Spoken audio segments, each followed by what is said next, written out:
1 second. Too late. What? Oh, yeah? We are on. Roll with it. It's illegal now to burn the Quran in the land of Shakespeare and Keats. They'll come after you no matter how far you run. Hamid Koskun can give you the deets.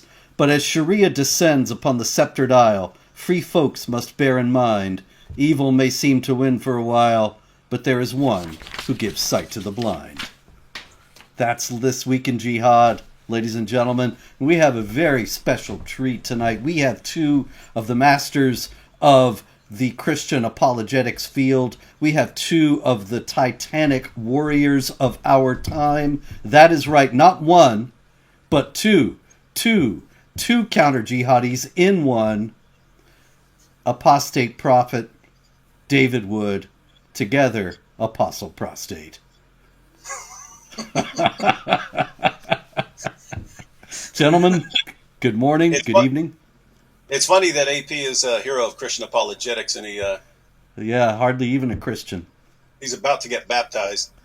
Well, better late than never. That's what I always say. I am indeed about to get baptized. It's happening soon, very soon. That's wonderful. You have a date?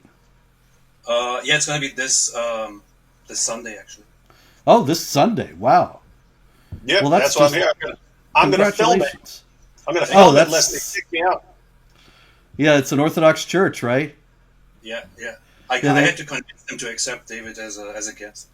Yeah. Okay. They told me be quiet.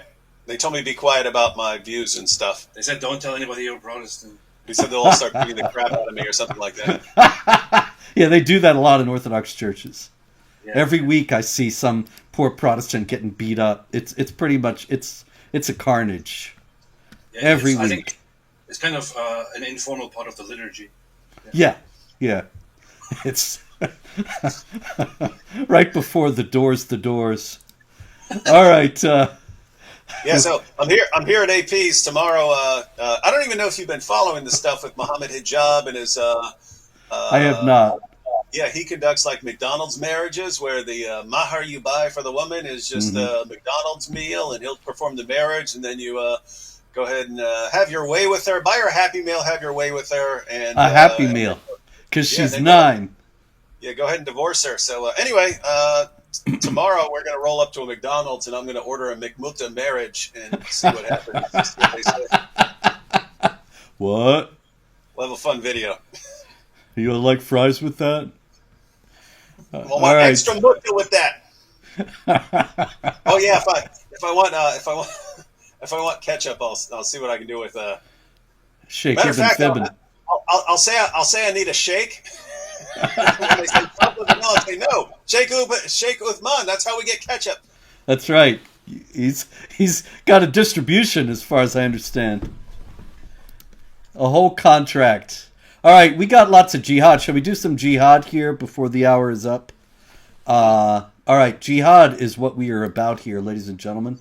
As you could see from the poem that Allah gave me this week, and we have the Boulder, Colorado Molotov cocktail attack is the big story this week. And, of course, Mohammed Sabri Suleiman is big in the news. There he is. That's his mugshot. He apparently was wounded in the right ear as he was lobbing Molotov cocktails at a group of Jewish demonstrators who were peacefully protesting about for the release of the hostages, asking Hamas to release the hostages. Now, it's interesting. A lot has come out about this guy over the last few days. But the first thing was that he was shouting, "Free Palestine," and throwing Molotov cocktails at Jews. And what was the first thing that the chief of police of Boulder, Colorado said? And here he is. What is his name, this clown? Steve something. Sorry, once again, I'm not as organized as I ought to be. Oh, here we go. Here it is. This guy is Steve Redfern. and he's the police chief in Boulder, Colorado. And the first thing he did was stand there and say, "We don't know this guy's motive." "Free Palestine," he was shouting, and he said, "We do not know his motive, because every time there is a jihad, they don't know the motive because they don't want to talk about jihad, and authorities thus obfuscate and outright lie and cover it up." So, do you think we know his motive? It is very difficult to tell, Yes. So he helpfully gave us a video. Have you seen this video?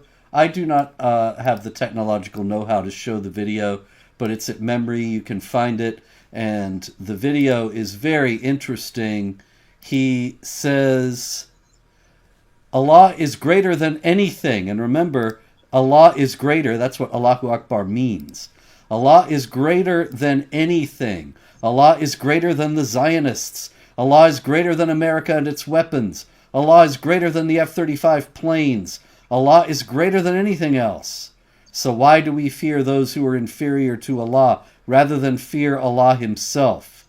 Anyway, so he goes on, and then he says, then what about Allah, who says to us every day dozens of times, Allahu Akbar. Do not forget, Allahu Akbar. Do not forget that Allah is greater than everything. Not the Zionists, America, Britain, France, or Germany. Only Allah has the right to be feared. I say to my mother, my wife, my children, my brothers, my people, I attest before Allah and before you that Allah, His Messenger, and jihad for Allah's sake are more beloved to me than you or the whole world are.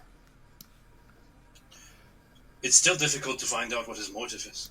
Yes, because he loves jihad, but we know that's an interior spiritual struggle for the betterment of the soul.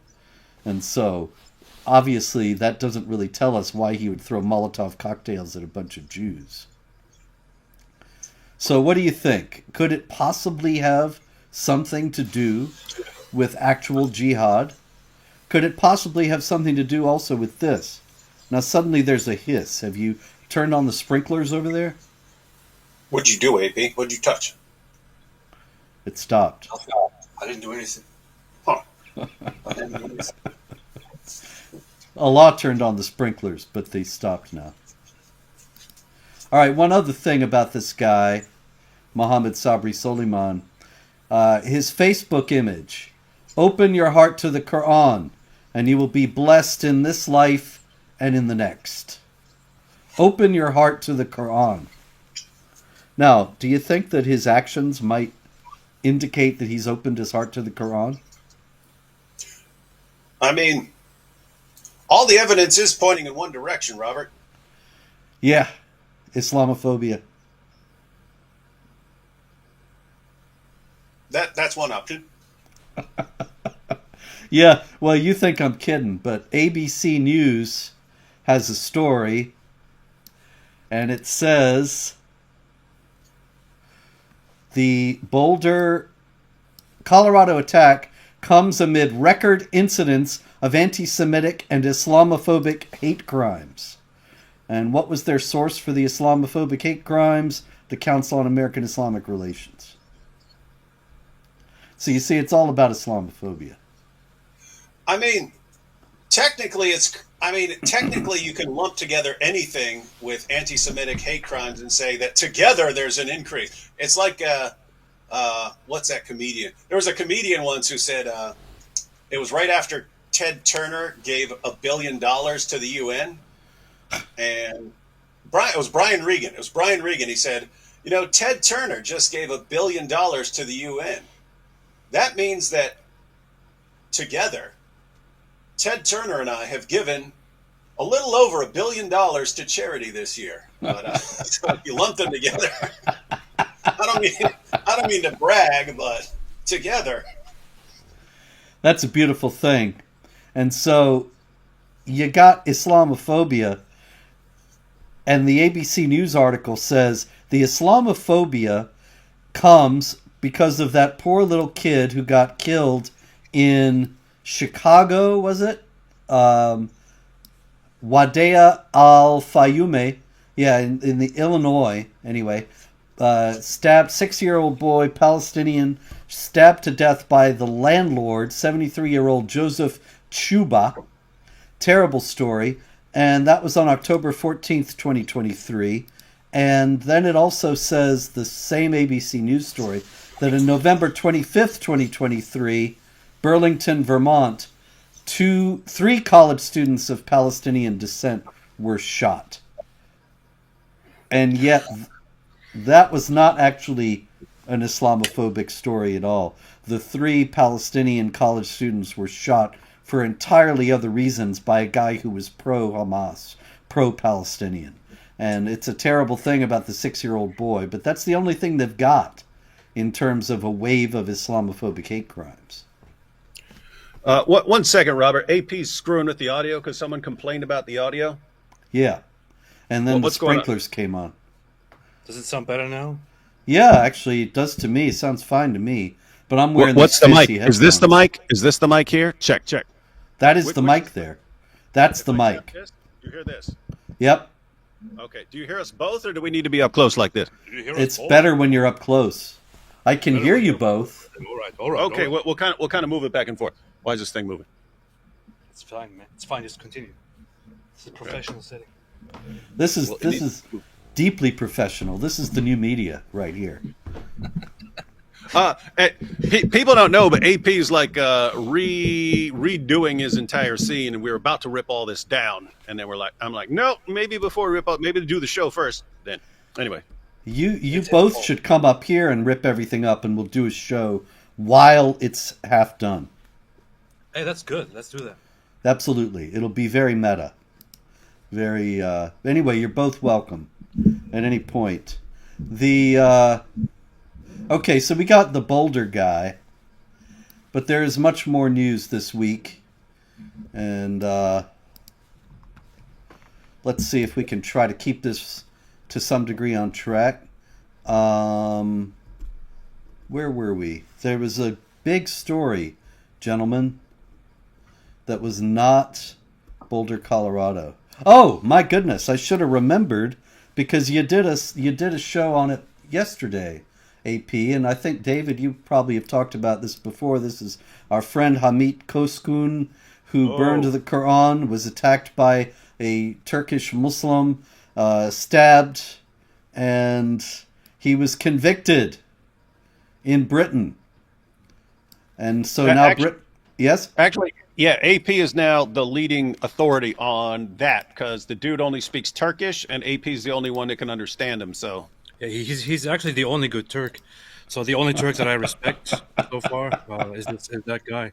But he did a respectable job. He did something very, very respectable. He did indeed stand on a square and start shouting that Islam is a religion of terrorism, which I find personally very Islamophobic. But and also said that it is an invasive religion, that it's a very, very bad religion. As a result of which a Lebanese guy came with a large knife, swinging his knife at him. Oh, I thought he was another Turk. He was Lebanese, eh?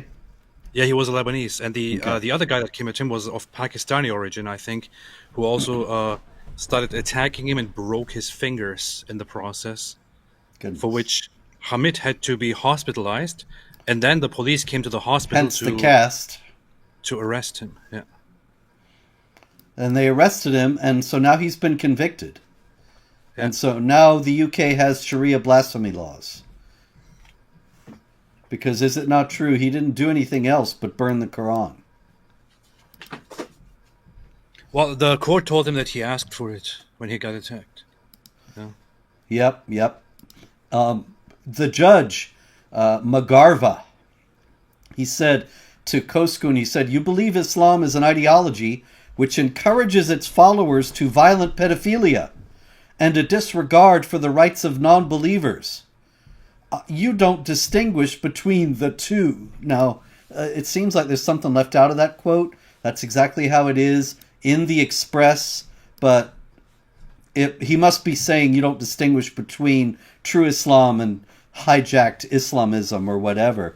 But you believe Islam is an ideology which encourages its followers to violent pedophilia. How could he have gotten that idea? There's nothing to that, right? He must just hate Islam. What do you think? Yeah, I would. What I would say if I were defending the prosecution and the judge on this one, I would say, okay, you're saying the Quran encourages violent pedophilia. It obviously encourages violence and obviously encourages pedophilia, but those can be separate. So how are you not distinguishing between the Muslims who keep them separate? I've got my pedophilia over here and my violence over here, and those who lump it together into violent pedophilia. But what if you have a 9-year-old bride from whom you fear disobedience? Well, even there, I mean, you have to distinguish that your pedophilia is not connected to you beating the crap out of your wife, right? They're two separate things. This is such a beautiful religion. I'm just playing I didn't want to say devil's advocate because that would be too mean, saying they're all working for the devil, but something like that. Muhammad's advocate. Muhammad's advocate. Muhammad's advocate is very good. Allah's advocate, yeah. So Magarva goes on to say, I find you have a deep-seated hatred of Islam and its followers. And I thought, wow, that's really extraordinary. Apparently it's against the law to hate Islam in the UK today. Now, do you think people are going to start getting prosecuted for hating Christianity in the UK?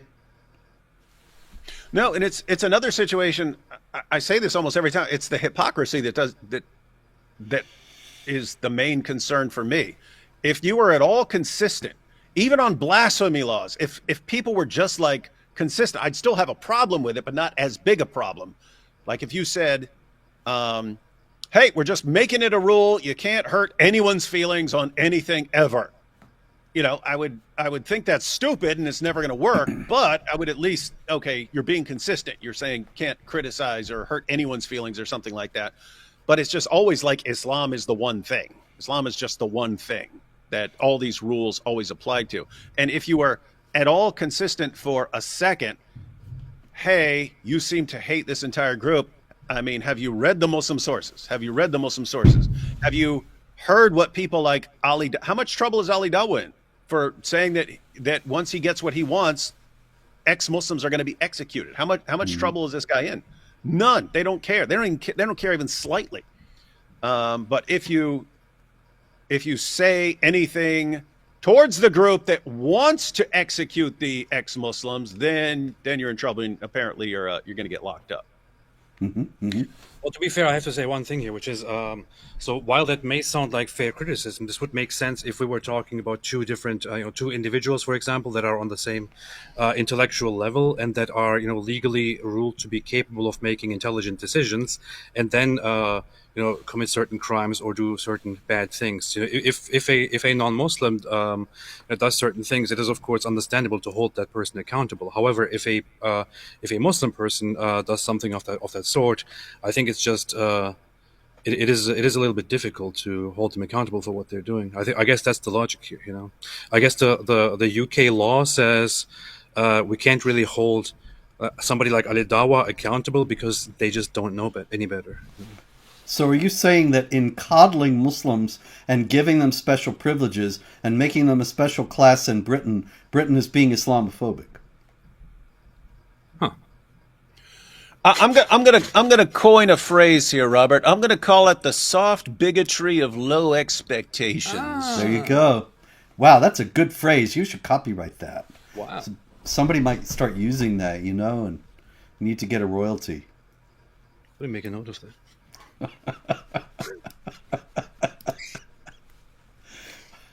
All right. There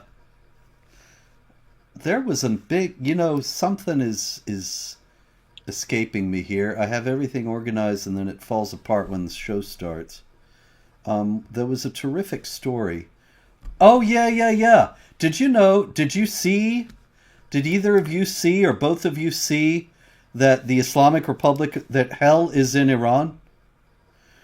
The Islamic Republic of Iran has started a hell theme park. I thought that was the whole country. I kid you not. This is real. Here it is. That's hell in Iran. It looks like a bad Halloween exhibit, but it's part of their hell park, and you can go and visit hell, and they've even got paradise next to it. This is out of Iran International.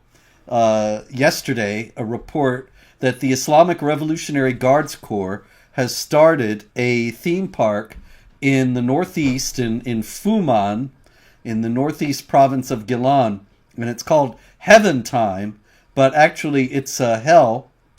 It has the approval of the top religious figures in Iran, and okay, so you go to this park, you walk through. There's a suspended bridge, and you walk along, and there's flames licking up around your feet, because the idea is you're just walking right into hell. And people are there are these actors, and they're in these costumes, like you see this guy with the mask, and they are moaning and screaming and yelling in hell as you walk through. And meanwhile, Quran passages about hellfire and the tortures of hell are being recited over loudspeakers. and then you go through hell. You get to the two angels, Nakir and Munkar, who are the ones who interrogate the dead in hell, and you get to talk to them a little bit, and then you pass on into paradise. And Iran International characterizes paradise this way. The nearly barren pavilion features a patchy lawn, a narrow pond meant to represent paradise's milk and honey streams, and a few scattered potted plants. And I think, what? Where are the babes? Where's the beer? This is paradise? What are you talking about? And also people noted that all the way through hell in this theme park, there's not a single unveiled woman. And you would think that hell in Iran would be just filled with unveiled women, and then you would go to paradise and get and the Houris would be there too, and they're not there either. So I think this place is a gyp. Yeah, when you said it out, that's instantly what I was thinking. I was thinking it was going to be like all these women who refused to wear their hijabs, and that's what was filling hell. But now that you say they're not including that, seems like it's more male-oriented. So I think you left one out, Robert. There's going to be the hell exhibit, and then a couple plants and stuff, and then the Night of Al-Zut exhibit, which is the real fantasy of all these Iranian religious leaders. But if they had unveiled women in hell, then that would be a chance for the Iranian, the kind of guy who goes to what they call gentlemen's clubs in America. Yeah, that he you'd have all these Iranian dudes going through the exhibit, and then they're whacking off. Right. And then, of course, you go into paradise, and they're the Houris. And so it would seem like, of course, you remember the Old Man of the Mountain, Al-Jabali, in the Middle Ages. He was a warlord in Iraq, I believe it was, and he created paradise. This is the origin of the assassins, the Hashishin, that he would give these guys hashish. They, of course, had no idea what it was. This was before the Beatles and everything. They didn't know what it was. And so he gets them totally stoned, and then he takes them into these lush gardens. I think they were probably nicer than the ones in Iran. And there are these women there, and they leave them there overnight. And the old man tells them, you were in paradise. And you want to get back there, you got to go and kill these people that I give you the list for, and you can get in. And the Hashishin were feared all over Europe and the Middle East because they'd been in paradise, they knew it was real, and they wanted to get back. And they knew how to get back. They had to kill and be killed. There is something very messed up. Now we are talking about the women in heaven, the women in paradise, and how they are being presented and given to the men to have fun with them and eternally deflower them and so on. Mm-hmm. But there's also a contrast to that, according to the Hadith, in hell, where Muhammad, of course, saw hell, and he saw that the majority of the hell dwellers were women, which was, of course, a very good way to tell the women, behave and obey your husbands, or else. And but he also had some very messed up descriptions of what is done to women in hell. And I don't want to get very specific and graphic right now, but the descriptions of what happens to the women in hell, according to Muhammad, are pretty messed up. So there is an interesting aspect here, which is that in both cases, in both heaven and in hell, we are talking with some specificity about women and what is happening to them, and it is always kind of sexual. Like in hell, for example, they are, according to one narration, hanged from certain body parts and all that. So, Well, the Iranian leadership likes the hadith about women being hanged from their hair if they don't wear the hijab. yeah, And lots of stories of Iranian women nowadays saying, yeah, I was taught that all through school, and my father and my uncles told me if I didn't wear the hijab, I'd be hung upside down by the hair in hell, or hung. I guess that would be hung right side up. Anyway, still hung by the hair. No good. AP and I forget who we were just talking with, but another ex-Muslim. But I've heard from multiple ex-Muslims over the years that the idea and the extremely graphic nature of Islamic hell that is used on them from a very young age and all their lives, even after they leave Islam, it's still in their heads like, oh my goodness, like, okay, I'm almost certain that I'm right in leaving Islam, but given that small, tiny chance that I'm wrong, my goodness, what's still waiting for me out there? Like, it still bothers them years later. Oh, and that another good hadith about that is that the 72 virgins, 70 of them are non-Muslim women in hell who serve their time in hell by being the sex slaves of the blessed Muslim men in heaven. nice. So the hadith are actually saying that it's hell to be with a Muslim man. Nice. So They're not wrong. there you go. Yes, indeed. It's not a big stretch to think that. All right. We also have other news. A lot of news lately. This, of course, there's a lot of jihad breaking out all over. So this is Hassan Choker. That's a very nice last name for this man. Hey, it seems like he tried a little too hard with get his Zabiba at the last second, and Yeah, he got carried away with the Zabiba. I need a Zabiba now. It looks like he just scraped his forehead with a nickel or something. Dumbest Zabiba I've seen. Anyway, we need someone who tries like really hard. And they just got like bruises all over their face and head. That'd be odd. I mean, if you have a Zabiba, you have to have it's a sign of good status to have a big Zabiba, If you have a tiny Zabiba, it's probably worse than having no Zabiba at all. it does. I don't want to impugn this man's character, but it does look self-inflicted. It looks like not the kind of thing you'd get by banging your head on the floor, but the kind of thing you'd get by scraping something on your forehead. That's probably what he did. Yeah, he's an amateur. He's an amateur. That's an amateur Zabiba, man. Like he tried a little bit, but Yep. he needs to come to us. We can explain. We can break it down how to get a big Zabiba. I'm gonna give him a bigger Zabiba. So you heard it here, folks. When it comes to Zabibas, go big or go home. Yeah. So Hassan Choker, Chokr, Choker, he went. He lives in Dearborn, Michigan, oddly enough, and he went into a Bloomfield Hills, Michigan preschool. And this was a preschool run by Temple Bethel Synagogue in Bloomfield Hills. And he said he was going to bring Allah's wrath upon them and even the score by killing the preschoolers and their teachers. And he had a gun as well. So he ultimately pled guilty to the gun charge. And so that's what he did last Tuesday. But he was accused of making anti-Semitic and racist threats to the Jewish preschoolers.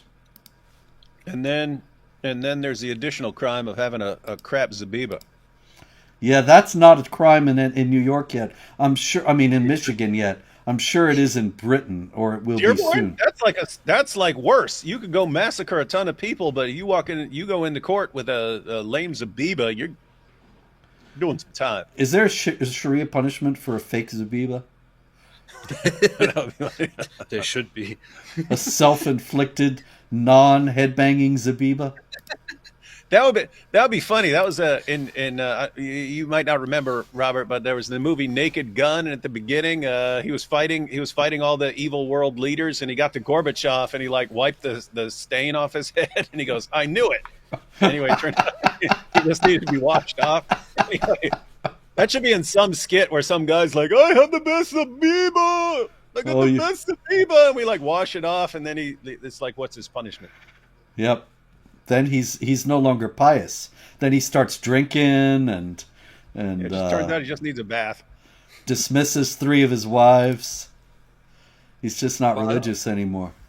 I don't understand the whole thing. So he started shouting anti-Semitic things or saying anti-Semitic things and wanted to attack Jews. But why would he do that? Like, where did he get that idea from? I don't understand. One of life's great mysteries. It is. It's probably that he was driven mad by Islamophobia.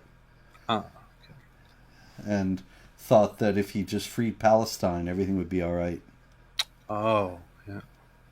This is, I'm sure, somebody we all know and love. Yes. McLovin. That's Imam Tom McLovin. McLovin?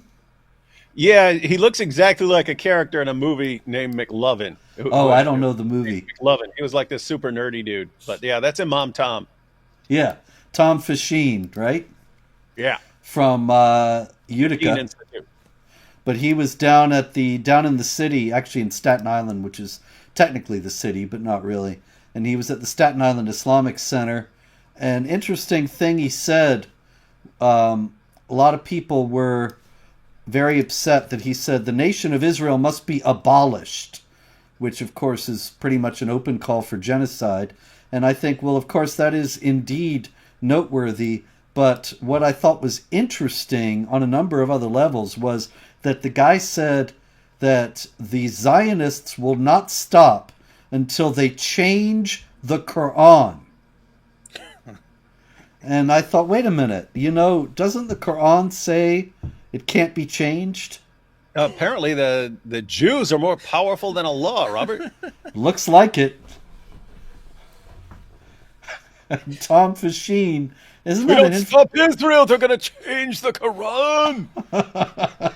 we have to stop the Jews. That's why we have to fight them. They're going to change the Quran. They're that powerful. They already made him start wearing an infidel hat. I mean, when was the last time you saw an imam wearing a hat like that? Well, it's just funny that he grows out this little beard just because he knows I'll call him McLovin. Like he's changing. Look, his entire outfit and hat and beard, that's all to cover up because I called him McLovin. He's trying to. I got to look up McLovin. Yeah, just look up McLovin. Matter of fact, look up McLovin. You can't tell there when you see him in a video where he's not deliberately trying to avoid looking like McLovin. He looks exactly like McLovin. Okay. And there's no G on that. It's McLovin. I think I got him. Hang on. I'm not sure because I don't know anything about this. But is this the guy? Where? Hold on. Sorry. Yeah, that's McLovin. Okay. That's exactly what this dude looks like before he tries roughing himself up and give himself a beard and stuff like that, which he probably draws on with a Sharpie. Yep. If you catch him like 5 years ago, Robert, like dead ringer, he could have played McLovin. Maybe he did. You never know. All right, a couple other things we got here. Callum Taylor. Did you see about Callum Taylor? He looks like somebody who could have played. You could have played 5 years ago in the Callum Taylor movie, starring David Wood as Callum Taylor. Well, tell me the story first, and then we'll decide. Okay, he's an English guy, and so you'd have to talk in that way. But in any case, he is in prison. He has a long rap sheet of being violent, and he went on a 2022 went on a 3-month campaign of violence. Stabbed 4 people, assaulted a 5th with nunchucks. Now he's in Long Larton jail in Eversham, Worcester, where Looks like a nice guy. he's often heard screaming Allahu Akbar, and he just stabbed a prison guard. Is that the story? I think I heard that from Tommy Robinson, but And I he didn't said know who it was. it felt good to hurt someone. Nice. Now, where would he get that idea? It felt good to hurt someone. There's nothing in any religious tradition that would support such an idea. Well, you have you got Muhammad saying that fighting in the cause of Allah is the greatest thing in the entire universe. There's also chapter 9, verse 14 and 15 of the Quran, where it says, "Fight them, and Allah will punish them by your hands." That is, that Allah's punishment comes through the Muslims. Allah will punish them by your hands, and He will lay them low and give you victory over them, and He will heal the hearts of the people who are believers, and He will remove the anger of their hearts. So Muslims don't have to go to psychiatrists, they don't have to go to counseling, priests, whatever. All they need to do, if they're depressed, if they're upset, if they're angry, attack some unbelievers. That's And awesome. Then Makes me want to they'll be feel better. It's crazy, Robert. When I hear about, because I've been to prison, but in the U.S., and when I hear about a Muslim attacking like a prison guard or something like that, I'm like, oh, you're in trouble, man, because you get a target on your back from the guards, and the guards will take every opportunity, because they have to do it. They have to teach a lesson to inmates who do that, to set an example for other inmates that under no circumstances do you ever attack a guard, or the rest of your prison stay is going to be miserable every day of your life. And so, you don't mess with a guard in the United States. It happens, of course, because occasionally you got people who got nothing to lose, or they're just total hotheads. But it's generally understood in the prison population, you don't mess with a guard, because they won't just retaliate against you, they'll retaliate against the entire dorm that you're in, just to make sure everyone understands under no circumstances do you ever support anyone doing anything against a guard. So they'll punish they'll put the entire dorm on lockdown for 3 months and beat the crap out of that dude on a daily basis, and treat the entire dorm like garbage for months and so on. But so when I hear that the guards are getting attacked by Muslims, I'm like, are these guys insane? Are they insane?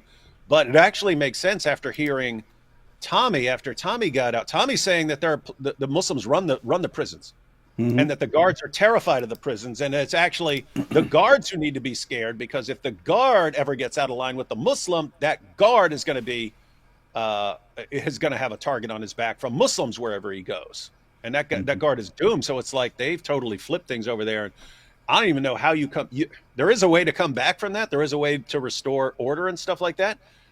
It's just it would be considered Islamophobic, and therefore they're never going to do it. And so they're just going to let inmates. Notice it's the same thing. It's the same thing as letting the Pakistani rape gangs continue what they were doing for years because you're scared of being called Islamophobes. That eventually became understood by the public, so they had to do something about it. Until there was a public outcry, they weren't going to touch that issue. But guess what? There's no public outcry against what's happening in prison. So it's the same dynamic. You cannot crack down on what Muslims are doing here, because if you do, you're Islamophobic. So you just have to keep letting prison guards get beaten up by these guys. And there's more. Another story out of the prisons in UK is that pedophiles are converting to Islam, and they are doing so because the Muslims will protect them. The Muslim prisoners. Darn right they will. Yep. Why would they do that? You're a pedophile. Yeah. But it's Aisha was 19. You're just like our prophet. We love that. Yes, you remind us of our prophet. How many kids have you banged? Wow, wow. I love you. You're just like my prophet. I always wanted to meet Alhamdulillah, somebody. let us worship you. Let us worship you. By the way, that's another like massive contrast between prisons in the U.S. and prisons in the UK. If you're there as a pedophile there, or especially if you're a Muslim there who was doing stuff with 12-year-old, 11-year-old girls and stuff like that, you're totally fine because you have large numbers of people there and it's considered acceptable. Totally different here. Matter of fact, I've been saying for years, people are worried about the spread of Islam in U.S. prisons. I pointed out for years, if you make it common knowledge in prison that Muhammad had sex with a 9-year-old girl, you have just stopped the spread of Islam in prison. You have stopped it. I guarantee it would not spread anymore because that is like messing with kids, doing something sexual with kids, boys or girls, and snitching. That is like bottom of the barrel. You can't be associated with anything like that. And so if Muhammad became associated with that, people are out of Islam. You definitely are not going to see anyone converting to Islam. Mm-hmm. So it's just like it's ingrained in my brain that is like fundamental prison rule. So to hear that it's like the opposite in the UK is just really, really weird to me. Yes. All right. Meanwhile, in a related development, in Pakistan, there was an attempt to pass a law called the Child Marriage Restraint Bill, which seeks to end minors being forced into marriage. But the Council on Islamic Ideology, which advises the government on Islamic matters, said that this was un-Islamic and must not get passed. That's a good point. Yep. It's a very valid point. It is Islamophobic. Yeah. I mean, all the different ways that it's Islamophobic. One, you're attacking Muhammad. Two, you're attacking all his child molesting companions. Yeah. Three, you're attacking the Quran, Surah 65, verse 4, which allows men to marry, have sex with, and divorce and pass on to the next guy. Prepubescent girls before they've ever reached puberty. Sex with prepubescent girls is in the Hadith, so you're attacking that. It's all over the place. And so if you just say, nope, can't have that, you're saying there is a higher authority than all of Islam and Islam's greatest heroes. Can't do it. Can't do it. And Unless so, Islam's wrong. Oh, that couldn't be. Come on. You're talking crazy now. Bangladesh. A women's rights commission in Bangladesh, according to Deutsche Welle, has proposed reforms to Bangladesh's interim government, calling for the criminalization of marital rape and equal rights for women. But the plans have met resistance from Islamic organizations. Huh. Interesting. By the way, Robert, it is interesting that, the videos were taken down, but I'm sure you saw them back in the day. There's no concept of marital rape in Islam. I've heard sheikhs mocking the idea. And at first I thought he was going in a totally different direction, but it was, he was in, I don't know which country he was in. He was in some Middle Eastern country. And he was going, did you know that in the United States, you can rape your wife? And I thought he was like condemning the United States for allowing marital rape or something like that. I'm thinking, what is this guy even talking about? And he goes, how can you rape your wife? She's your wife, right? So in Islam, apparently the concept of rape is forcing yourself sexually on a person that you have no right to have sex with. And that's why it doesn't apply to your wife, to your captives or anything. You have a right to do that to all of them. And there's no concept of rape. And so if your wife just says, no, I'm never doing that. I'm not doing that. You're allowed to do what you want. And of course the rest is pretty obvious. Equal rights. Come on. Mm-hmm. I mean, it is a valid point considering that a wife is your property. You know, would you be judged for, I don't know, sexually assaulting a piece of paper that you own? No. So why would you be judged for assaulting, your own wife? The paper cuts would be punishment in themselves. It's nothing compared to the night of Al-Zut.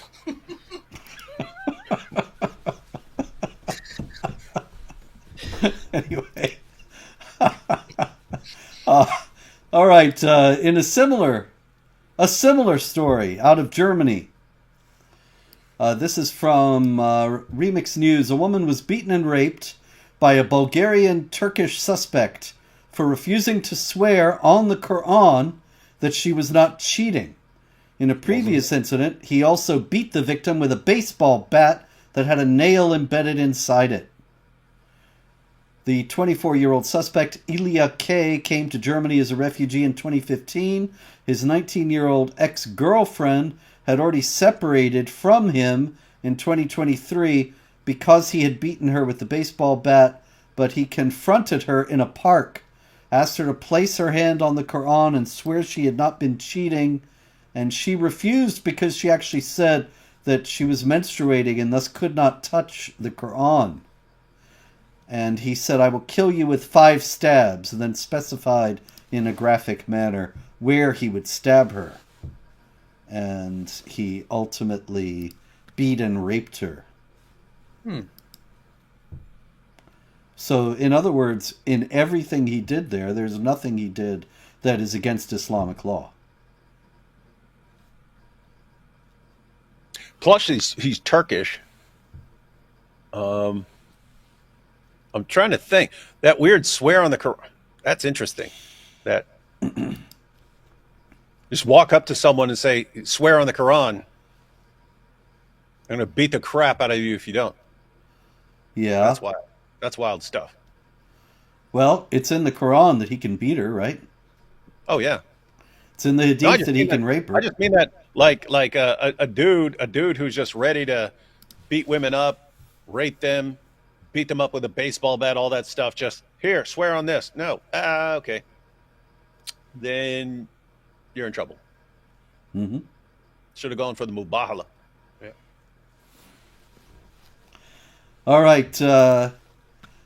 Don't want to let the week go by without noting the jihad continues to heat up in Nigeria.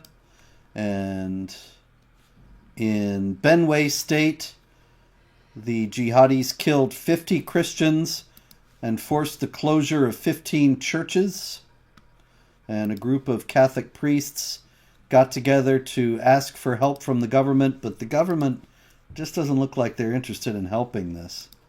And meanwhile, in Taraba State, the same jihad, not the same jihadis, but jihadis of the same Fulani tribe killed 42 people in 3 predominantly Christian communities.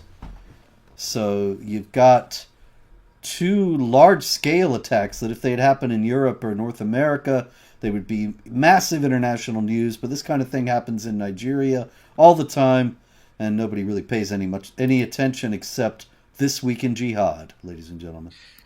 Well, I think that there is a better way to attract attention and to also get the help that they need for this. Very, very simple, and they should be aware of this by now. Instead of simply complaining that they are being attacked by Islamists, they should just say that it was actually undercover Zionist Jews who attacked them on behalf of Israel. Then they would get the attention they need. You know? Indeed. Yeah, You have the to be government smarter. the government would have to act. Yeah. You have to be smarter about this. Yeah, no. Robert and I pointed out for a long time we could actually do This Week in Jihad just about Nigeria, given all the stuff that happens there. I was wondering about the previous story, AP, because I've seen the people who did the research on how women are treated and so on, and they were calling certain Middle Eastern countries, they amongst themselves call it the culture of the electric cable or something like that, because that was the most common way for men to beat their wives. They'd grab a cord and beat. I was just wondering, is Turkey like that? Is it better, or Is it better because it's closer to Europe or something like that, or is it the same? It is considered a national sport in Turkey to do that. Yeah, not surprising. Well, the Turks are taking those DNA tests, finding out they're Greeks. Bunch of Now Greeks. the next step is to return to Orthodox Christianity. Yeah, that's what I did. There you go. AP's leading the charge. Your Orthodox Christian ancestors, they're going to have a party on Sunday. Yep. And watch, along with the great cloud of witnesses in heaven. They'll be watching. It's going to be a great moment. Indeed. All right, let's see. What else we got here? Here's just not much to say about this, but the British government is now spending almost £1 million, which is, £1 billion,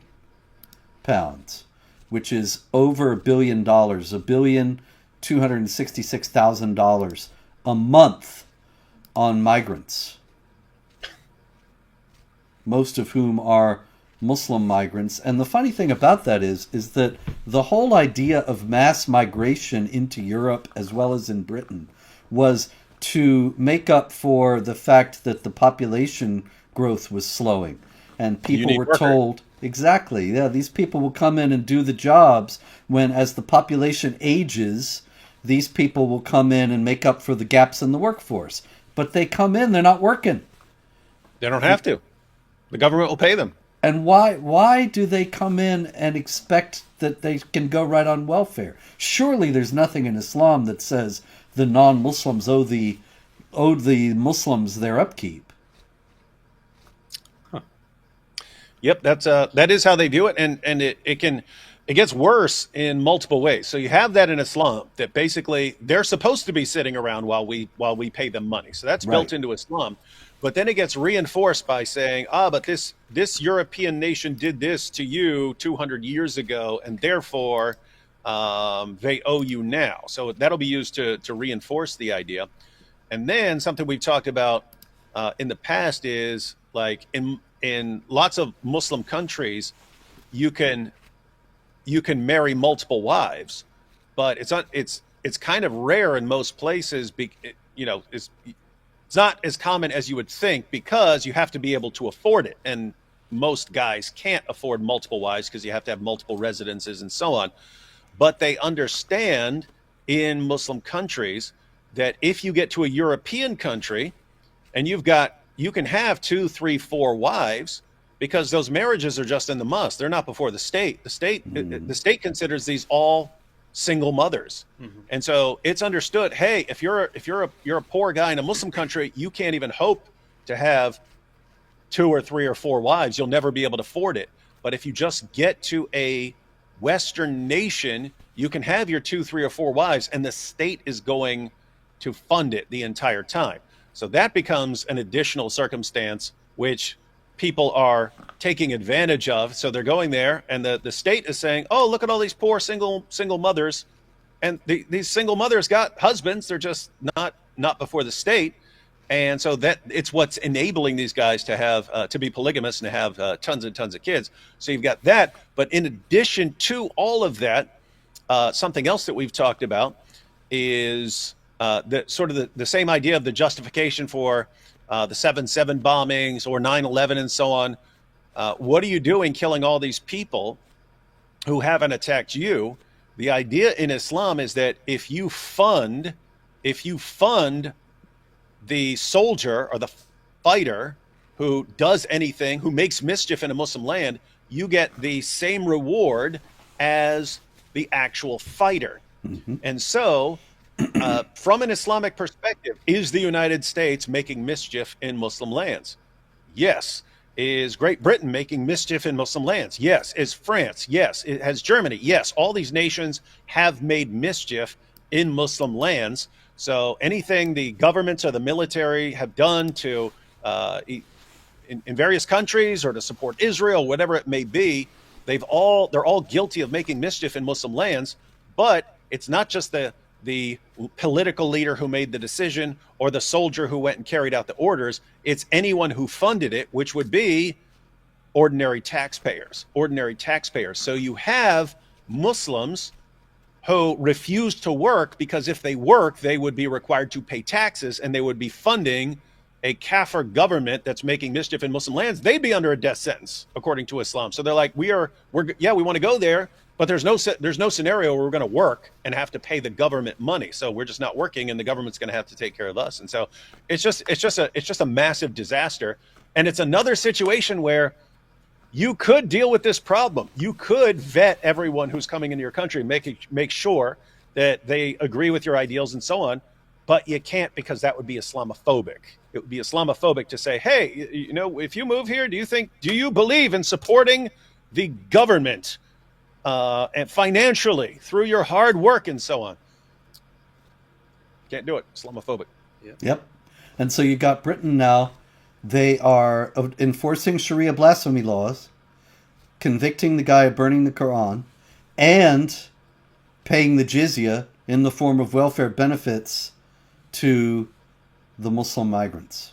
So it's steady, step by step, bit by bit, piece by piece, all of Sharia is being implemented. Good boys. Good boys. Mm-hmm. Got another one for you out of Britain. Always a rich vein. A judge ruled that a Pakistani drug dealer could not be deported as it would be unduly harsh on his son, whom he teaches about Islam. So the judge said he could stay in the country this drug dealer, in order to teach his son about Islam. Because we know that in Britain there's not a chance that this young man could learn about Islam from anywhere else. Yeah, it's very rare. This is the thing.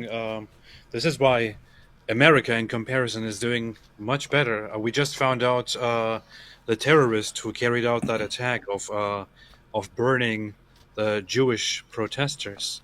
His entire family is now being deported, right? Or the White House announced that they're removing his entire family, and some people find that outrageous. But I'm sorry, but there are some drastic measures that need to be taken. In this case, I think it would be very, very good to simply say this family is probably raised and probably fosters these ideas that this guy also has, that nothing is more important than jihad for Allah, and we really don't need that family here among us.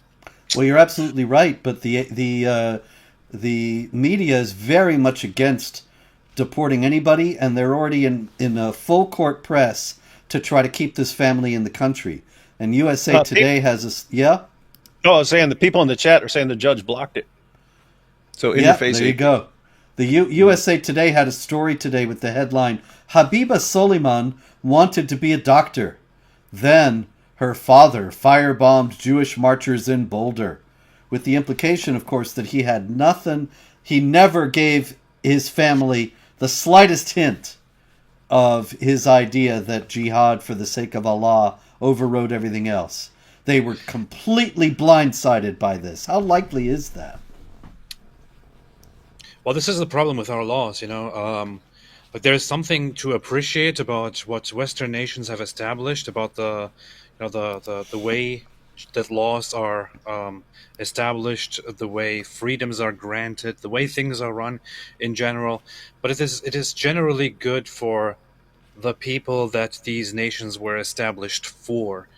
It is generally good for those people that hold values in line with the nations that were established by Western people. It is not good for those who are opposed to the very values that we have. So maybe in the future, some things need to change. As much as we like them, as much as we like freedom and all that, maybe some things just need to change so we don't have to be bound by such ridiculous restrictions anymore, and can just get rid of certain people and certain families that endanger the future. Well, it's interesting because the founding fathers understood this is not some foolproof system that cannot go wrong. I mean, John Adams said, our Constitution is made for a moral and religious people. It will not work for anyone else. And so there he's just talking about people who don't handle their freedoms responsibly. So the system's going to break down. The system will break down if you do not handle your freedoms responsibly. It only works for a certain kind of population. But you had all the founding fathers were saying things like that, but they were saying it about virtue. You have to have a generally virtuous population. Yeah, you can have one guy who's bad over here and one guy who's bad over here and a criminal over here, and the whole system will still be intact. But if you get enough people who just don't care and they're going to do whatever they want, the system is going to break down. But even that's in a different category from people who actually want to destroy the system. And yet, if you say, hey, this guy actually wants to destroy and tear down the entire system, what do we do? It's, how dare you criticize him? Shame on you. How dare you not want to keep him here? And I mean, how dare you not want to keep him here and let him do exactly what he says? And so anyway, it's just insane. But here's the thing. As far as drastic measures are concerned, watch the moment some Western nation starts taking drastic measures, and I'm not talking about like going around killing everyone or something like that. I'm saying, look, we hear one peep about jihad or taking over or Sharia or something like that, you're gone. The moment they do that, yeah, you'll have a big uproar real quick. But if they find out, no, we're actually serious and we're not backing down from this, you are going to see an instant total change. It's just instantly going to happen. Because all the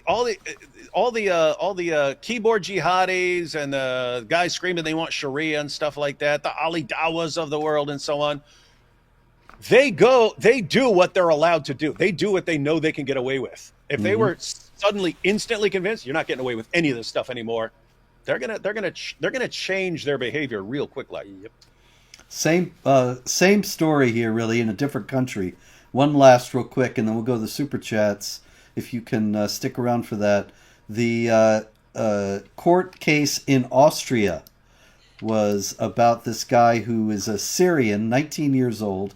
He appeared in court in Linz, and he said, you can behead non-believers. That's normal, and it's written in the Quran. And the court said, oh yeah, you can stay in Austria. Makes sense. Makes sense. I mean, it is religious freedom. You know, I mean, we have religious freedom, and if we have religious freedom, then you should be also allowed to believe and to preach that it is okay to kill non-Muslims. You know. So then he can kill non-Muslims, right? And he can say, you can't say I didn't warn you. What are you arresting me for?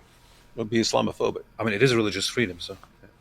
Yeah, you got to have religious freedom has to override all other laws. And so he ought to be able to murder and rape. You have to have the religious freedom to deny the religious freedom of others, if your religious freedom requires that. So, yes, exactly. Or to behead them if exercising your religion requires that. Yeah. All right. So let's see. We have Amit Yanuka says, hello, love from Israel. Love to you, Amit Yanuka. Love to you. Abu Bakr Al-Puff Daddy says, good evening, Dr. Wood, Mr. Spencer, and Mr. Prophet, Mr. Ridvan. Why do so many South Asian women, Hindu and Buddhist, have sympathy for the Palestinian cause, Hamas? It might be because they're not very smart. But, well, I mean, look, you even include, like you said, women. Like, What they did have Muhammad half the say? intellectual ability. They have half the intellectual ability of men. What do you expect them to support? A lot of, in all seriousness, a lot of people on the left in all countries, they support the cause of the Palestinians because they think it's an oppressor versus oppressed, white versus brown kind of thing. And that's all a lot of nonsense. It's a jihad. But this is not how they have learned it. yeah. All right. Salt says the next stream should be all three of you at Robert's house. God bless you and peace to you guys. You are both welcome here anytime, and we will do the show of shows next week at your house. That's right. And oh yeah, that's a good idea. Everybody's going to be out of here except me, which I probably shouldn't say because now all the jihadis will come to my house. But if you guys want to show up, plenty of room. And we have plenty of quiet to show. Sarah F. says, consider this my Let RS Learn to Play video fund. Yeah, I got to do that. I know. I really just have to take a couple of hours and cut out everything else and figure out how to do it. But anyway, Yeah, learning to play a video would take you all of 5 minutes to learn, Robert. Just you so you think know. so? I actually tried it. I tried it on this, and it confused me because it took up the whole screen, and I could not smallify it at all to show some if you were going to be commenting. And I thought that doesn't seem right because I see you guys on your shows and you show videos and you're right over there in the corner, and I don't know, I could not find that.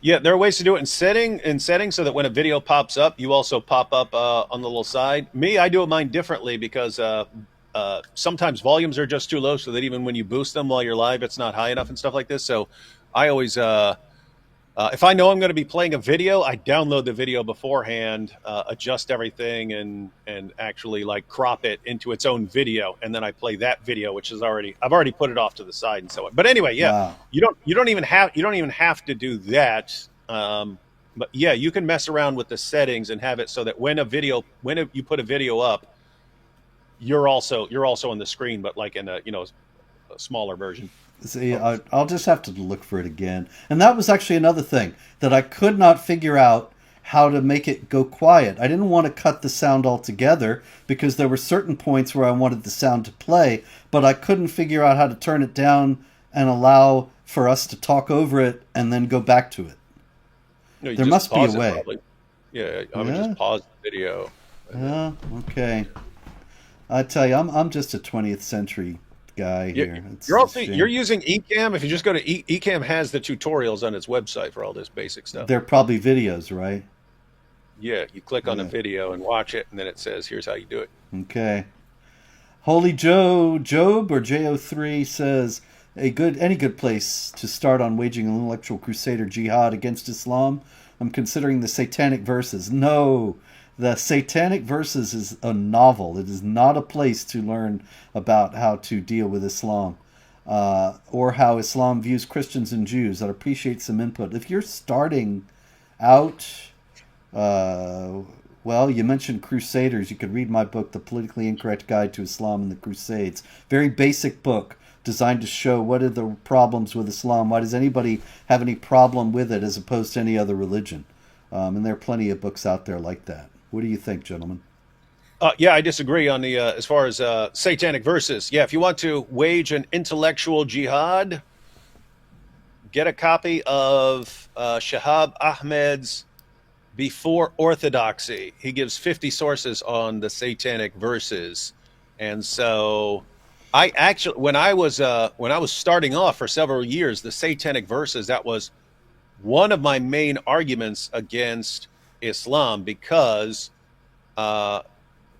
multiple reasons, but one of the most commonly used verse that's supposedly a prophecy about Muhammad in the Bible is Deuteronomy 18:18, where God says that he's going to raise up a prophet like Moses, and they say, oh, that's obviously Muhammad.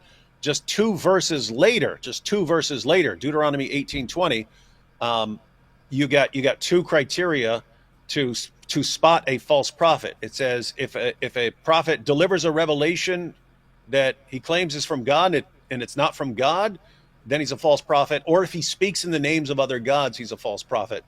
And according to Muslim sources, Muhammad did both when he delivered the Satanic Verses. That was a revelation that didn't come from God, and he preached it as if it's from God.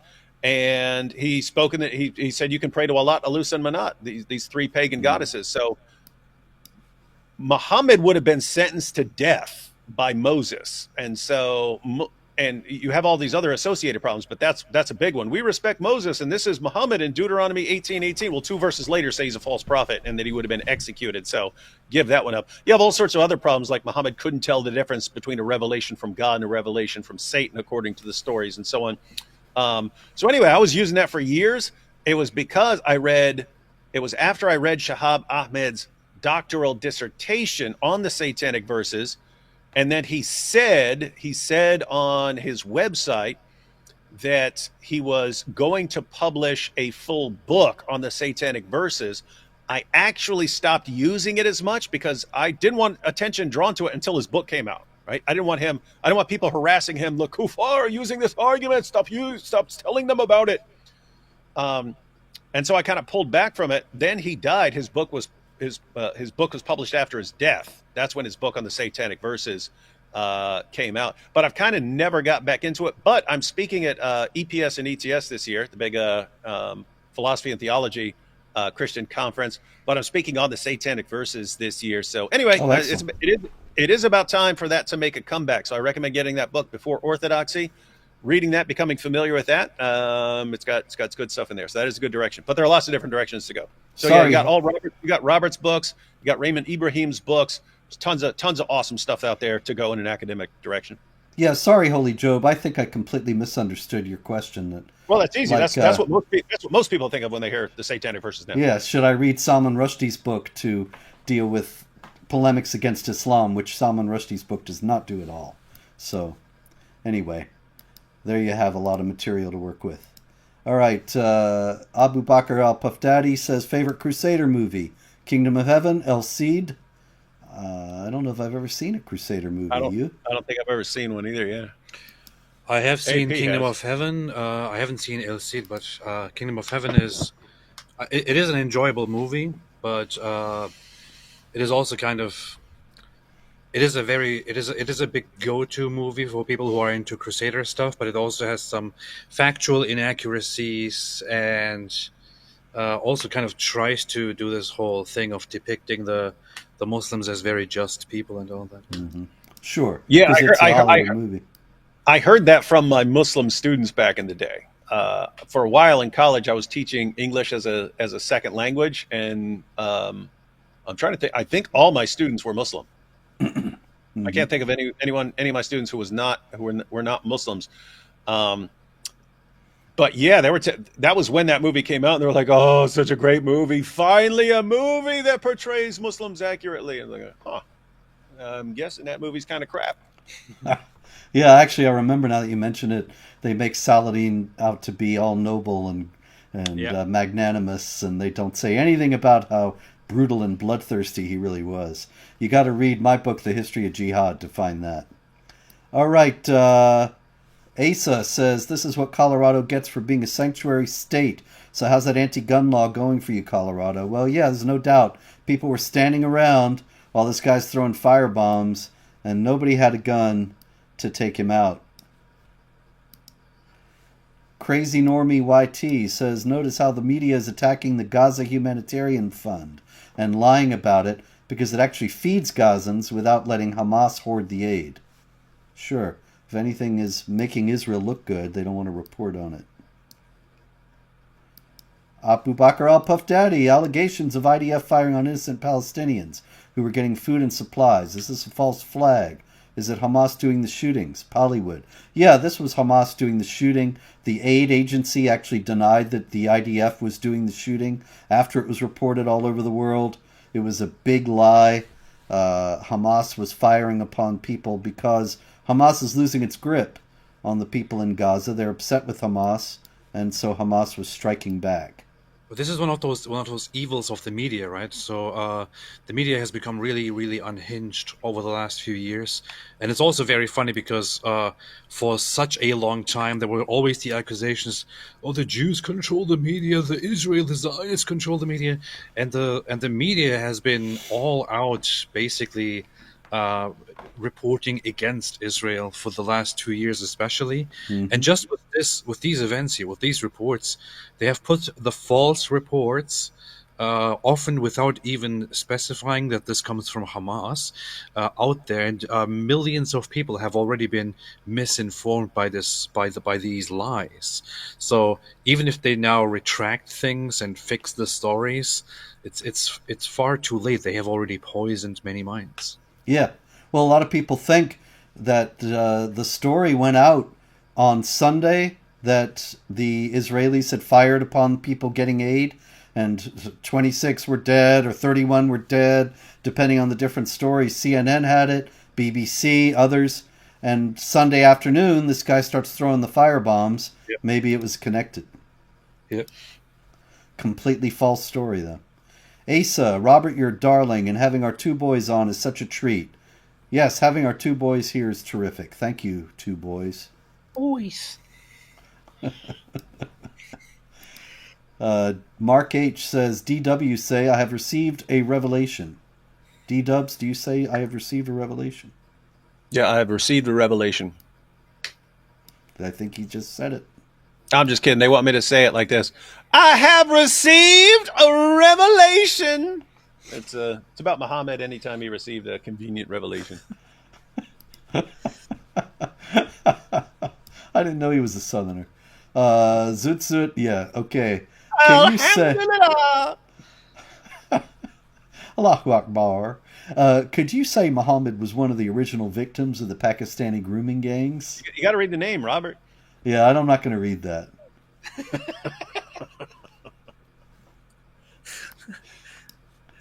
Anyway, good point. All right, Ida Ragozin says, oh, it's one of those stickers, thank you. And we have Tezbot here. UK now has dimitude laws, sad day. Good to see you guys, though. Yeah, you know, get out of there while you can. Anytime you need to replace the F word now, Robert, you just say, we're zooted. And that's code language now. Yeah. What does it? Have you talked to Zudi Jasser about that? Ida Ragozin has DW visiting AP. Oh, hi, Robert. Oh, ha, DW visiting AP. Yeah, it's a big day here at This Week in Jihad. Is the apostle, John Davis says, is the apostle a prostate, a prostrate, or an apostate? I'm guessing all three. That's a good question. Yeah, it's a tough one. We need to get the learned imams on that. All right, Sarah F says, yes, the potted plants, thank you. And hey, that's actually funny. You're talking about the potted plants in that hell exhibit and stuff. Oh, that's right, yes. All right, and there's ZZ again. The fact Muhammad took one for the team in the night with the Azut proves he was selfless. Yeah, I mean, keep in mind, I keep saying that like we're semi-joking with this, but there's this creepy stories and you don't know what they're about and stuff like this. But you could say it's a scenario where like the army of Al-Zut was approaching and they said, we're going to take Mecca and here's what we're going to do to the entire population. And Muhammad was like, no, just do it to me instead. And like, fine, come out here and we'll bang you. And so he could be the hero of that story. Muslims, so start making Muhammad of the story, because you're not stopping the story because we're sharing the story. So anyway, you just got to make Muhammad the hero, and we'll help you do that. He's the excellent example to be emulated in all things. Holy Job, Menhab Zabibas, and thank you. And we have Chad Winger, the ultimate Dawa destroyer. RS, say Mike Winger is awesome. Mike Winger is awesome. What the heck? He looks just like David, but that's really all I know about him. What the heck? He looks just like McLovin. Well, this is Like the thing. Winger. I did this. I was trying to create an AI cartoon of David Wood, but then when I had the results, I couldn't tell if it's Mike Winger or David Wood. Yeah. Well, they were together, and I saw the video on Twitter, X, and I just glanced at it, and I thought, oh, there's David. And then the camera pans over, and there's another David. See? And Mike Winger, they could be twins. Yeah. Ha ha! Everyone's being super funny here. Let's just clear the record here.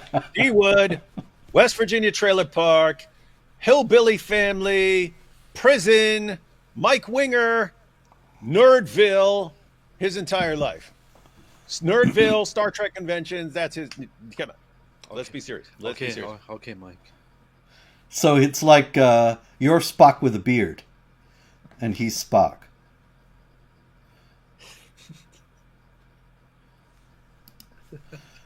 Ida Ragozin, I'm so exhausted and depressed about all this. I'm sorry, Ida. Trust in God. We don't know how this is going to work out, but trust in the Lord with all your heart and lean not on your own understanding. Joshua Wooden, AP must be a bit shy, as he didn't include Hatun in the Best Turks. That's because she's Greek. He also couldn't include himself because he himself is also Greek, because he is most humble, and because Surah 4:171. Well, aside from being the most humble, I also converted to Greek, so yeah. There you go. Okay. Holy Job. Is that Job or JO3? McLovin is your average Mike Winger fan. Thank you. I know nothing about Mike Winger. Nothing. Thank you. Except he looks just like David. Dawa Troll, peace be upon me, rips page from Robert Spencer's book, Politically Incorrect Guide to Islam. Take that outside. How about that? Hi, Islamophobes. You can rip my book up all you want. I really don't mind. It's not blasphemy. Chad Winger, the ultimate Dawa destroyer, says Islam is the perfect religion for Adobe PDF. Okay, Oh, yeah. got it. Logged and noted. Robera says it's exactly what Azut did to Muhammad. I'm not sure what you're referring to, but there we are. I think they did everything, so it could apply to anything. Yeah. Well, I don't mean that. I mean, I understand about Azud and Muhammad. What I mean is I don't know what you're saying it's exactly like, but whatever. That's what I'm saying. Could be anything. Yeah. I really wonder if doing a study on Muslims' brains or show any abnormality, physical or otherwise, especially the ones of those who convert to Islam, just out of scientific curiosity. I don't know, it'd be a very tough study to do, I think. It would be very Islamophobic. I mean, there is a lot of mental retardation and brain damage. It's rampant in areas where there's a lot of cousin marriage and intermarriage, like in Pakistan. Because it's very tribal. Yeah. Yeah, I read that. I forget where I read that as a theory, but it's actually a theory that the reason Europe was so successful is because first cousin marriage was abolished in various places, and they think that like affected like all future generations and so on. Once you stopped that. But also, I mean, think it's I mean, if all these guys are trying to get Zabibas to show off, it's possible that they're like giving themselves like constant concussions and stuff. Yeah, absolutely. You can't bang your head on the floor. You know, the Orthodox actually, we do that during Lent on, you know, Good Friday and all. And if you go down too hard, it can really hurt. Yeah. And I don't do it enough to get a Zabiba, but you bang your forehead on the ground. It's painful if you are not being careful. And so imagine doing it 5 times a day, every day of your life. You might. Yeah, I'm looking up what that was called. What's it called? The prostrations? CTE, chronic traumatic encephalopathy. That's what that's what boxers can get, football players can get it, and so on like that. But you could also get it if you keep trying to give yourself a Zabiba. Yeah, I'm very excited about this. So before I joined the Orthodoxy, before I went to an Orthodox church, I didn't know that there are prostrations done. And then during Lent, we actually at church would do the prostrations, and then I got really excited about this and figured out, hey, I didn't get a Zabiba when I was a Muslim. Now I could finally do it as an Orthodox Christian. Get a Lenten Zabiba. I've never ever seen an Orthodox Christian with a Zabiba. I will try to get one in the shape of a cross, maybe. Yeah. Well, then you'll just look like it's Ash Wednesday and you're a Roman Catholic.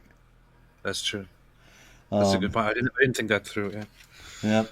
I'm surprised Muslims never say that their Catholics are copying them. You know what I mean? Yeah. Well, that's look, they're trying to be like us, but they just do it with charcoal. Mine is real. They actually got the prostrations from the Orthodox. This is cultural appropriation. Most likely. Yeah.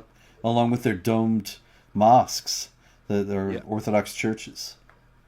Yeah. Anyway. Even the Dome of the Rock, that was copied from the Church of the Holy Sepulchre. Yep.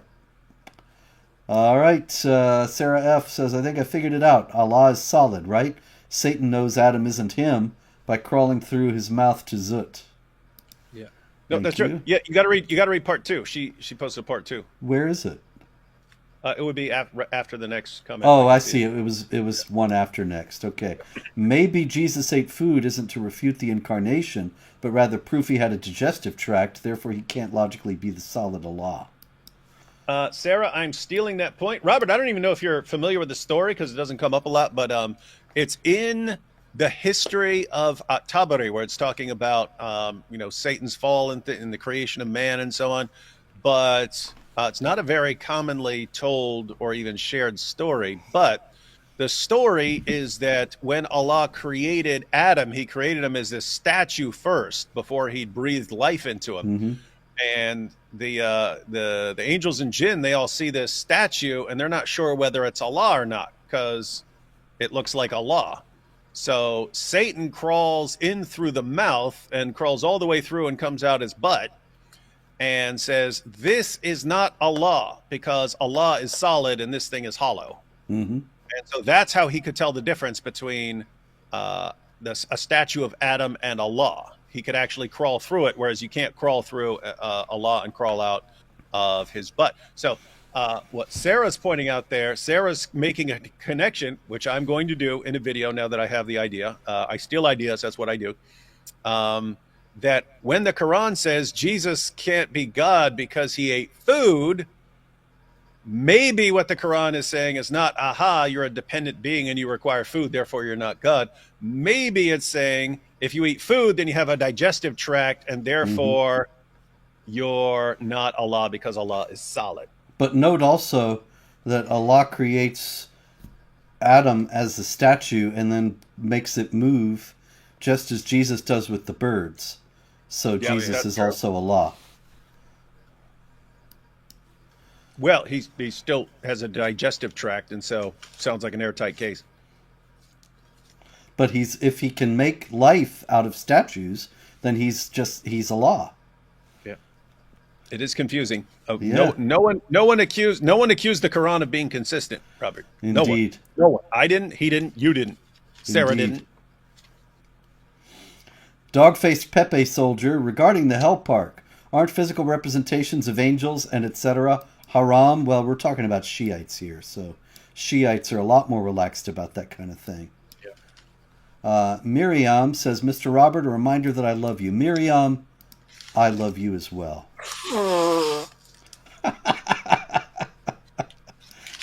It's Quran page, ladies and gentlemen, just in case you might not have noticed.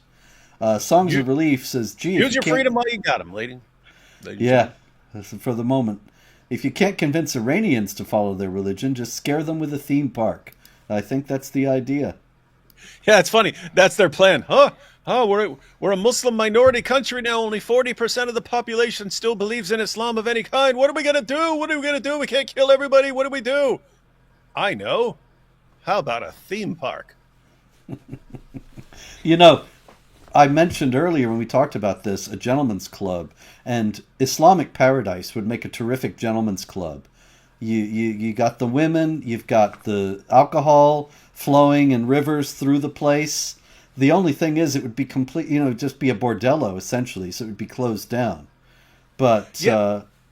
I mean, think about that as like, seriously, Robert, think about that as a marketing strategy, because you're talking about the assassins and so on, and how, hey, let's get them all high, and then say, hey, if you want to spend eternity like that, you got to go out and slaughter all these people. But I mean, imagine that, like, because Dawa's crumbling, they're going to need a new pitch. Mm-hmm. And what if they had like a brothel orgy type setting and stuff, and it's a night in Jannah. And you come and you experience it for one night, and then, hey, do you want to keep that going for eternity? Now you got to convert to Islam. It would probably bring in a lot of guys. I guarantee it would. I absolutely guarantee. But I tell you, if I opened a club, in Manhattan called Jannah, and it just was Islamic Paradise as described in the Quran, be packing them in. I wouldn't do it because it would involve so much immorality. But I'm just saying, anyone who doesn't have our basic moral compass and so on, and is a total pervert, if you wanted a like record-breaking OnlyFans channel, make an OnlyFans channel called A Night in Jannah, and it's like Islamic Paradise on OnlyFans, and you instant millionaire. Islamic Paradise webcam. Mm-hmm.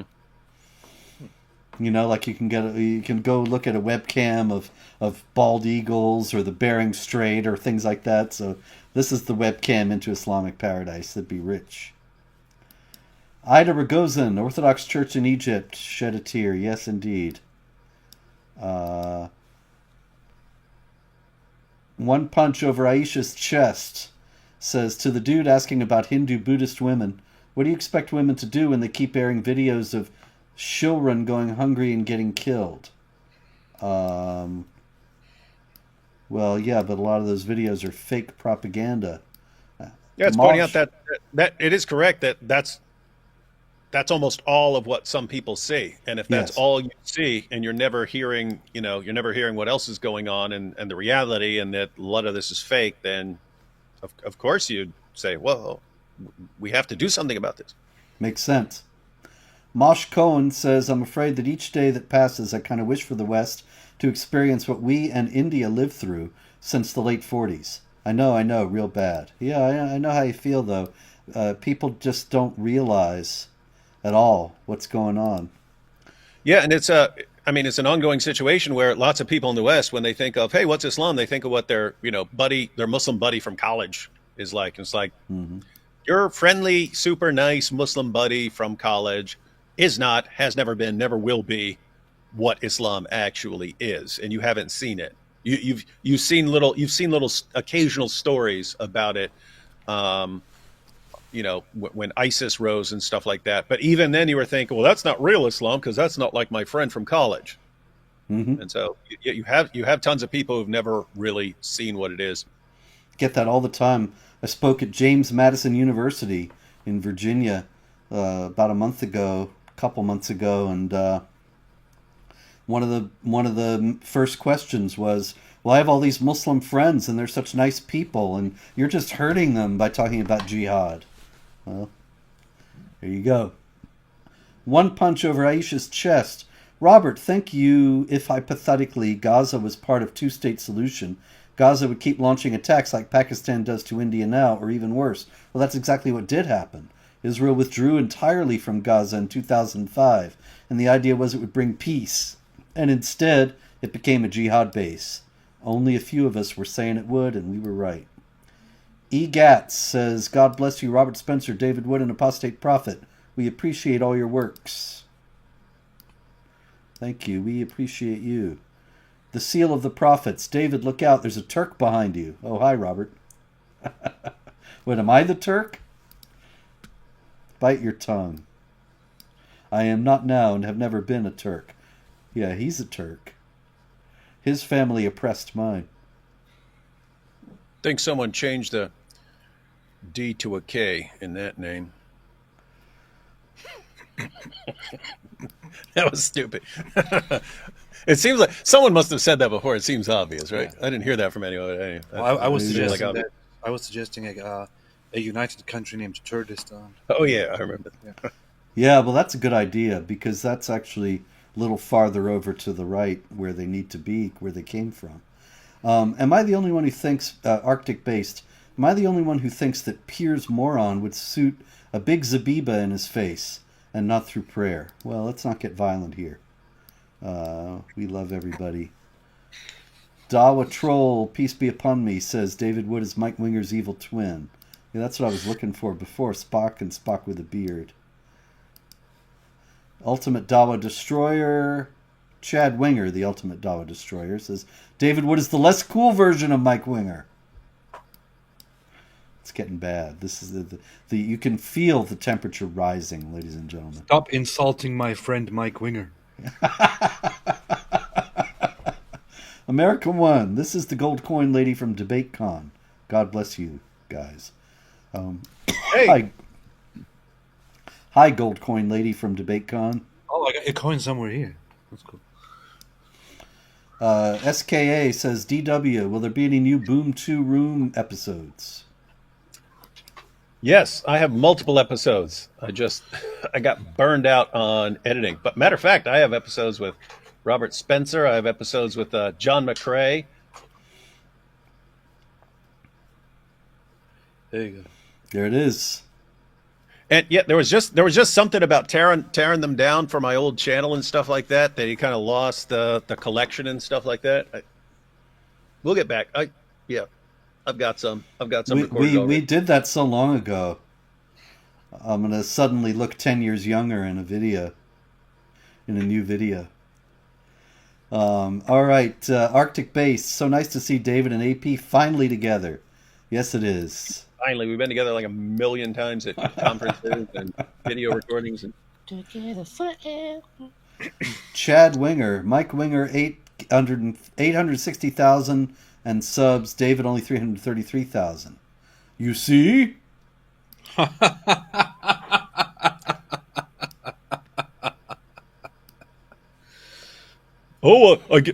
Sneeko has even more fans, so I guess that means and Andrew Tate has even more, so I guess that makes him. Come on. Yep. You know, David had lots more in his old channel. Yosef, an Islamic gentleman's club, is basically a daycare. Prove it. Where? A daycare with houris. Nice. And beer. John Davis, what's the deal with Mike Winger? Seems like a nice guy. As an evangelical, he got a lot of flack for opposing women ministers. Star Trek? What's the deal with Mike Winger? I really don't know myself. Where do I begin? His nerd face, his nerd glasses, his nerd videos, his nerd voice, his nerd video background, his nerd Walmart guitar that he puts in the background to try and look cool. Come on, be realistic. Benico says, just joining in now, going to rewatch later. God bless you all, guys. God bless you, Benico. And that brings us to the end. Thank you all very much. Thank you all for being here. Thank you, AP. Thank you, David. And we hope there's no more jihad, as always. But should there be any, we'll be back, God willing. Till then, pray, hope, and don't worry.